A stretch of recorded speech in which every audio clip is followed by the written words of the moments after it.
శ్రీ మహాగణాధిపతయే నమః, శ్రీమాత్రే నమః. మాచిరాజు భక్తి ప్రేక్షకులందరికీ నమస్కారం.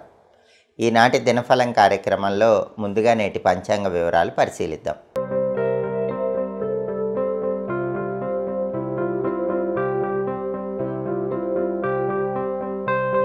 ఆగస్టు 2 శనివారం దినఫలాన్ని పరిశీలిస్తే అష్టమి తిథి ఉదయం 7:23 వరకు ఉంది. ఆ తర్వాత నవమి తిథి వచ్చింది.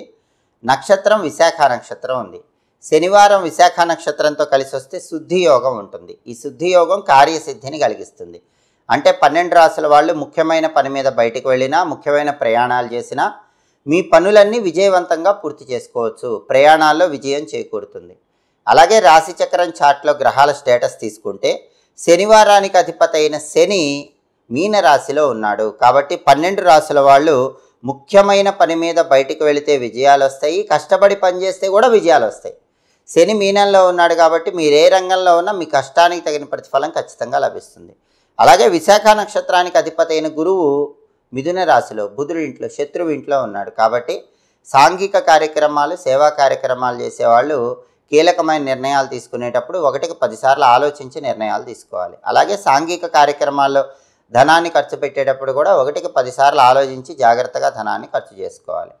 అలాగే నక్షత్ర బలాన్ని బట్టి కొన్ని ముఖ్యమైన పనులు చేసుకోవచ్చు. ప్రధానంగా విశాఖ నక్షత్రం ఉంది కాబట్టి వ్యవసాయానికి సంబంధించిన పనులు ప్రారంభించవచ్చు. అగ్రికల్చర్ రిలేటెడ్ వర్క్ చేయడానికి విశాఖ నక్షత్రం అనుకూలిస్తుంది. అలాగే భూగర్భ నిధుల గురించి తెలుసుకోవటానికి కూడా ఈ విశాఖ నక్షత్రం మంచిది. అలాగే బోరింగ్ పనులకు కూడా విశాఖ మంచిది. కానీ శనివారం బోరింగు వేయకూడదు. బాగా ఎమర్జెన్సీ అయితే విశాఖ ఉంది కాబట్టి వేసుకోవచ్చు. అదేవిధంగా గర్భాధానం కార్యక్రమానికి కూడా ఈ విశాఖ నక్షత్రం మంచిది. పెయింటింగ్ కోర్సులు నేర్చుకోవడానికి కూడా విశాఖ మంచి నక్షత్రం. అలాగే వ్యాపారంలో ముఖ్యమైన క్రయ విక్రయాలకు, బిజినెస్ రిలేటెడ్ ఇంపార్టెంట్ ట్రాన్సాక్షన్స్ కూడా విశాఖ నక్షత్రం అనుకూలిస్తుంది. కోర్టు పరంగా ముఖ్యమైన వ్యవహారాలు నిర్వహించడానికి విశాఖ అనుకూలిస్తుంది. ఒక్కొక్కసారి చెడు చేసైనా సరే మంచి ఫలితం పొందాల్సిన పరిస్థితులు వస్తాయి. మంచి కోసం చెడు చేయాల్సిన పరిస్థితి వస్తుంది. మంచి కోసం చెడు చేసైనా సరే విజయం సాధించడానికి చేసే ప్రయత్నాలకు విశాఖ నక్షత్రం అనుకూలిస్తుంది. నక్షత్ర బలాన్ని బట్టి ఈ ముఖ్యమైన పనులన్నీ చేసుకోవచ్చు. అలాగే ఈనాటి దినఫలం కార్యక్రమంలో 12 రాశుల వాళ్ళ రాశి ఫలితాలు ఏ విధంగా ఉన్నాయో ఇప్పుడు మనం పరిశీలిద్దాం. ముందుగా మేషరాశి. మేషరాశి వాళ్ళకి ఈరోజు ప్రధానంగా సంతానానికి సంబంధించిన విషయాల్లో ముఖ్యమైన చర్చలు చేసి కీలకమైన నిర్ణయాలు తీసుకుంటూ ఉంటారు. ఆ నిర్ణయాలు కొద్దిగా ఇబ్బందికర పరిస్థితులుగా ఉన్నప్పటికీ అంతిమంగా అవి సత్ఫలితాలని కలిగింపజేస్తాయి. కొన్ని వ్యవహారాల్లో చిక్కులు చికాకులు ఏర్పడినప్పటికీ మీ తెలివితేటలతో, సమయస్ఫూర్తితో వాటి నుంచి బయటపడగలుగుతారు. సమస్యలకు చక్కటి పరిష్కార మార్గాలు తెలుసుకోగలుగుతారు. తదుపరి వృషభ రాశి. వృషభ రాశి వాళ్ళకి ఈరోజు ప్రధానంగా వృత్తిపరంగా సామాన్యమైన విజయాలు కనిపిస్తున్నాయి. ఉద్యోగంలో కానీ వ్యాపారంలో కానీ అద్భుతమైన విజయాలు లేకపోయినా సామాన్యపరమైన విజయాలు కనిపిస్తున్నాయి. అలాగే ధన వృద్ధి ఏర్పడుతుంది. ధనాన్ని పెంపొందింపజేసుకోవటానికి చేసే ప్రయత్నాలు చాలా చక్కగా అనుకూలిస్తాయి. తదుపరి మిథున రాశి. మిథున రాశి వాళ్ళకి ఈరోజు వస్తువులను కొనుగోలు చేసేటటువంటి యోగం ఎక్కువగా ఉంది. రకరకాల వస్తువులు కొనుగోలు చేయగలుగుతారు. అలాగే కుటుంబ పరంగా కొన్ని చిక్కులు చికాకులు సమస్యలు ఎదురవుతూ ఉంటాయి. వాటిని మీ తెలివితేటలతో, సమయస్ఫూర్తితో పరిష్కరించుకోగలుగుతారు. తదుపరి కర్కాటక రాశి. కర్కాటక రాశి వాళ్ళకి ఈరోజు ఆదాయ మార్గాలు పెరుగుతాయి. రకరకాల మార్గాల్లో ధనాన్ని సంపాదించడానికి చేసే ప్రయత్నాలు చక్కగా అనుకూలిస్తాయి. శుభ కార్యక్రమాలు నిర్వహించడానికి చేసే ప్రయత్నాలు కూడా చక్కగా అనుకూలిస్తాయి. శుభ కార్యక్రమ నిమిత్తమై ధనం కోసం ప్రయత్నిస్తే ఆ ధనం కూడా లభించే సూచనలు ఎక్కువగా ఉన్నాయి. కార్యసిద్ధి ఏర్పడుతుంది. తదుపరి సింహరాశి. సింహరాశి వాళ్ళకి ఈరోజు విశేషమైనటువంటి ధనలాభం కలిగే సూచనలు ఉన్నాయి. ఆదాయ మార్గాలు పెరుగుతాయి.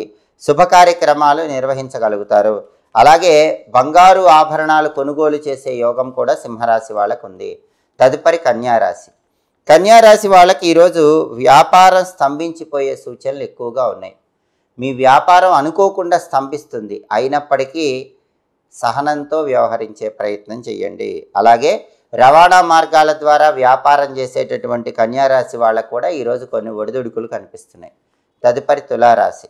తులారాశి వాళ్ళకి ఈరోజు పార్ట్నర్షిప్కు సంబంధించినటువంటి వ్యాపారాల్లో కొన్ని ఒడిదుడుకులు ఎదురైనప్పటికీ అంతిమంగా వాటిని పరిష్కరించుకోగలుగుతారు.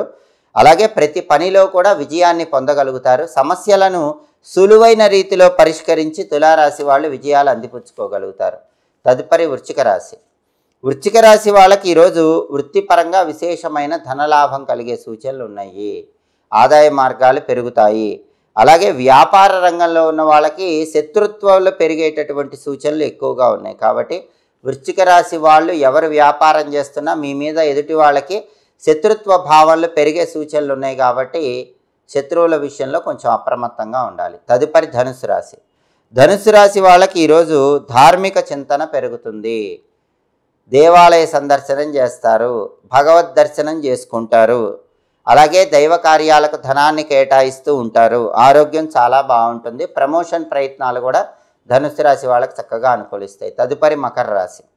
మకర రాశి వాళ్ళకి కొన్ని అనుకోని ప్రమాదాలు చోటు చేసుకునే సూచనలు ఉన్నాయి. వెల్లుల్లిపై దగ్గర పెట్టుకుని ప్రయాణాలు చేయండి. మిత్రద్రోహం కలుగుతుంది. మిమ్మల్ని బాగా నమ్మిన వాళ్ళే వెన్నుపోటు పొడిచే సూచనలు ఉన్నాయి. కాబట్టి అలాంటి వ్యక్తుల విషయంలో మకర రాశి వాళ్ళు ఈరోజు జాగ్రత్తగా ఉండాలి. తదుపరి కుంభరాశి. కుంభరాశి వాళ్ళకి ఈరోజు అప్పులు అనేటటువంటివి వసూలయ్యే సూచనలు ఉన్నాయి. ధనం వసూలవుతుంది. అలాగే వ్యాపార పరంగా మాత్రం కొన్ని ఒడిదుడుకులు ఉంటాయి. సహనంతో వ్యవహరించడం వ్యాపార రంగంలో ఉన్నవాడికి అవసరం.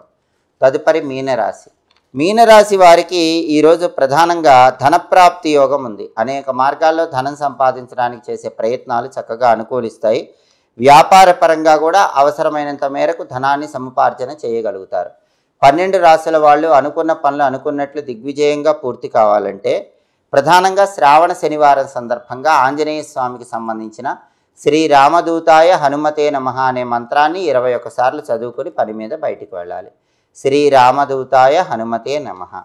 ఈ మంత్రాన్ని 21 సార్లు చదివి బయటికి వెళ్ళినట్లయితే వృత్తి, ఉద్యోగ, వ్యాపార రంగాల్లో విశేషమైన లాభాలు చేకూరతాయి. అనుకున్న పనులు అనుకున్నట్లు పూర్తి చేసుకోవచ్చు. అలాగే శనివారం కాబట్టి ఉదయం 6 నుంచి 7 మధ్యలో, మధ్యాహ్నం 1 నుంచి 2 మధ్యలో, రాత్రి 8 నుంచి 9 మధ్యలో శనిహోర ఉంటుంది. ఈ శనిహోర ఉన్న సమయంలో మీ కింద పనివాళ్ళని నియమించుకోవటానికి చాలా మంచి సమయము. లేదా మీరు ఎవరి దగ్గరైనా పనివాళ్ళుగా చేరటానికి మంచి సమయము. అలాగే శనిహోర ఉన్న సమయంలో కష్టపడి పనిచేసే వాళ్ళకి, శ్రామికులకు మీ ధనంతో కాఫీ టీ ఇప్పించినట్లయితే మీకున్న జాతక దోషాలు తొలగిపోయి సమస్త శుభాలు చేకూరుతాయి. హోరాకాలాన్ని బట్టి ఈ పనులు చేసుకుంటే సమస్త శుభాలు అందిపుచ్చుకోవచ్చు. ఇవి ఈనాటి దినఫలం కార్యక్రమంలో ముఖ్యమైన అంశాలు. ప్రతిరోజు మీ దినఫలం కార్యక్రమంలో 12 రాశుల వాళ్ళ రాశి ఫలితాలు తెలుసుకోవాలనుకుంటున్నారా? అయితే మాచిరాజ భక్తి ఛానల్ తప్పకుండా చూడండి. మా వీడియోస్ మీకు నచ్చినట్లయితే మా ఛానల్ లైక్ చేయండి, కామెంట్ చేయండి. మా ఛానల్ వీడియోస్ 10 మంది మిత్రులకు షేర్ చేయండి. మా ఛానల్ సబ్స్క్రైబ్ చేసుకోండి. పక్కనున్న బెల్ సింబల్ నొక్కటం మాత్రం మర్చిపోకండి. సర్వే జనాః సుఖినో భవంతు. స్వస్తి.